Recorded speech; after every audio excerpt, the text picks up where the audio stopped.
I mean, when I watch stuff, like, because I mean, like, Red Letter Media, I'm a big fan of them, but they get stuff, like, sometimes they'll say super sexist stuff, or sometimes they'll just get something completely wrong, or they'll just, and, like, I'm still a big fan of theirs, but they get shit wrong.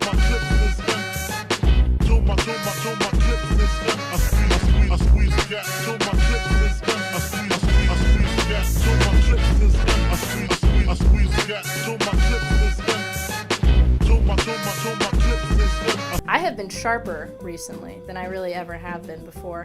Where once before I was a salty dairy product they deigned to call a 4-cheese blend, shredded and in a plastic bag that's barely sealed off, I am now a cheddar so sharp they would consider it an edged weapon in the state of Milwaukee. Caroline, that's not funny. Forced and unnecessary edits. Yes, I know I'm using the Red Letter Media formula. You don't have to tell me that. I love his shit. I'm gonna do it like that. So, eat my horse cock. We don't need you today, but another time. What is up, guys? Jesus Just get Christ. The fuck out of here, Jeremy Jones. Sardonicast is the most disappointing thing since my son. Well, I'm very excited for my gay wedding. It's kind of crazy how all of these people are here right now. In fact, I'll just say it. The Phantom Menace is not as bad as you think it is. Now, just to be clear... Stop right there. You, yes you. You, the one with your fingers hovering over the keyboard in a reflexive dash to prove me wrong before you've even heard what I have to say by posting that damn Mr.Plinkett video into the forums, preceded by a cutesy poo, I'll just leave this here.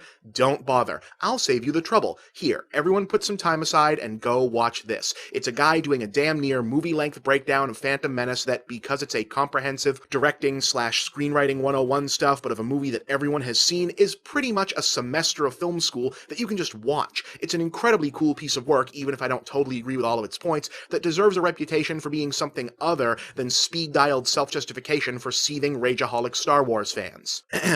Neil Breen, aka God, has been making films since 2005, and thankfully he is just starting to get a bit of attention. Red Letter Media covered his first film Double Down in their Best of the Worst series, so as soon as I saw their video I was like, holy shit! He made the same movie twice! You get different ideas, and what intrigued me about this, I'm not gonna lie, I saw the Red Letter Media review of this, and I was kind of intrigued. They acknowledged it's awful, but there is like a strange, artistic, trolling, is it aware kind of element to it that I'm a little curious about. I think this is where we should leave it. I think I've talked quite enough. And just remember, to all you folks at home, and potentially to a man named Ike May Tuklasa, well, a 12-step program might not be for you. If you are looking for some of the best dry drinking buddies you'll ever see, maybe AAA Without the Last Day is the place for you, with no shame. I'm just kidding. I have nothing but respect for Ike May. However, if you want to see an absurdly entertaining review of The Phantom Menace, check out Red Letter Media. I put the link below. It'll take you right to his Phantom Menace review.